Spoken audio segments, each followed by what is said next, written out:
main culas di perjalanan dinas.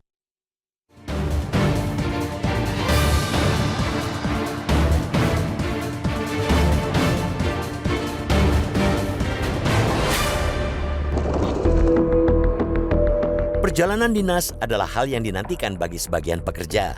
Pasalnya, perjalanan dinas bisa menjadi momentum untuk rehat atau healing di sela-sela pekerjaan. Apalagi kalau lokasi dinas berlangsung di luar kota yang eksotis dan belum pernah dikunjungi. Selain itu, perjalanan dinas tentu akan memberikan nilai tambah secara ekonomi bagi pekerja karena mendapatkan honor untuk bekerja di luar kota atau luar negeri. Para pekerja bisa mendapatkan beberapa keuntungan. Pertama, dari sisi pengeluaran, karena untuk perjalanan ditanggung kantor.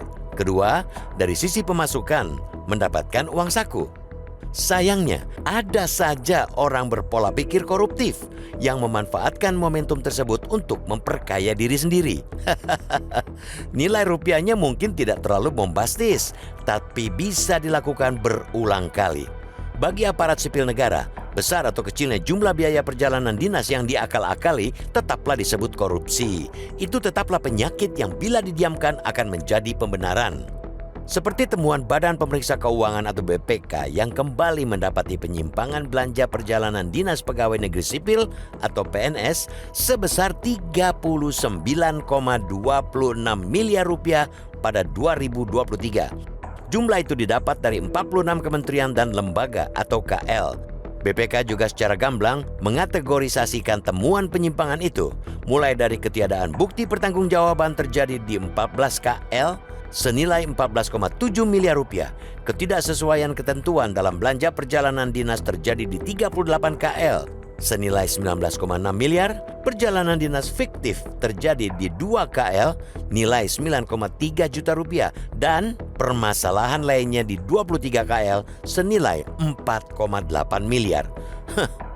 Untuk yang perjalanan dinas fiktif berlangsung di Badan Riset dan Inovasi Nasional atau BRIN dan Kementerian Dalam Negeri atau Kemendagri. Temuan itu tentu sangat mempermudah aparat penegak hukum untuk menindaklanjutinya. Pidanakan saja aparat birokrasi nakal dan hendak mempermainkan keuangan negara demi pribadi mereka. Di sisi lain, temuan BPK itu juga menjadi sebuah ironi. BPK bukan baru kali ini mendapati temuan penyimpangan perjalanan dinas. Upaya menilap duit perjalanan dinas seakan selalu berulang dari era ke era. Lembaga auditor negara sudah bolak-balik mendapati permainan di seputar perjalanan dinas itu. Pelakunya juga beragam, mulai dari jajaran birokrat karir, anggota legislatif, hingga mantan menteri.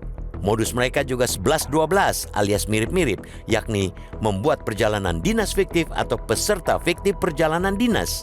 Sehingga entah kegiatan atau pesertanya yang gaib, asal ada laporan, semua beres. Secara sistematis, para pelaku juga mempersiapkan perlengkapan yang dibutuhkan, baik itu nota dinas, surat perintah dinas, kwitansi, nota pencairan perjalanan dinas, tiket transportasi, dan tagihan pembayaran hotel. Dari berbagai kasus, permainan ini melibatkan beberapa orang di struktur birokrasi dan bawahanlah yang biasa mempersiapkan berbagai hal itu. Mereka seakan tidak berdaya menghadapi keinginan atasan, bahkan sampai mengalahkan prinsip kepatuhan atas hukum. Para bawahan seakan berupaya memenuhi keinginan dan arahan pimpinannya meski tahu salah dan melanggar hukum.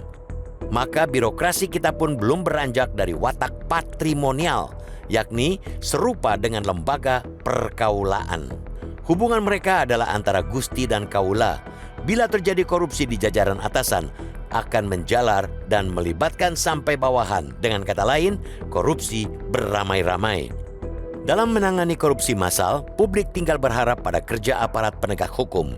Masyarakat tidak mempersoalkan apakah ditangani kepolisian, kejaksaan, ataupun Komisi Pemberantasan Korupsi atau KPK.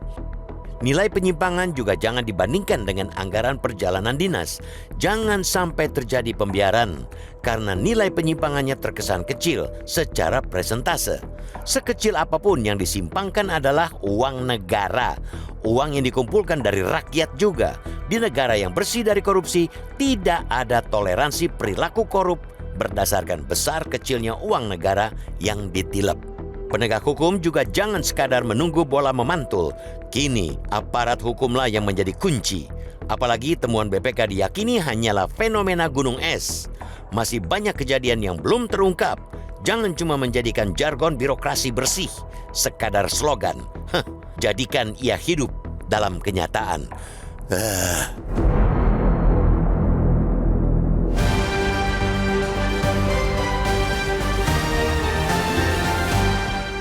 Jelajahi cara baru mendapatkan informasi. Download Metro TV Extend sekarang.